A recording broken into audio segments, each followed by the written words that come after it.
مسئلہ: دکھتی ہوئی آنکھ سے جو پانی یا کیچڑ بہتا ہے اس سے وضو ٹوٹ جاتا ہے اور یہ نجس بھی ہے۔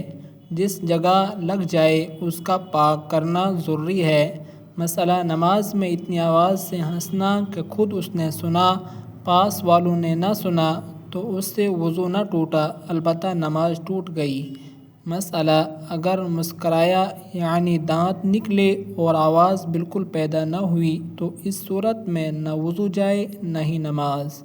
مسئلہ: جو رطوبت آدمی کے بدن سے نکلے اور وضو نہ توڑے تو وہ نجس نہیں، جیسے وہ خون جو بہہ کر نہ نکلے یا تھوڑی قے جو منہ بھر نہ ہو، وہ پاک ہے۔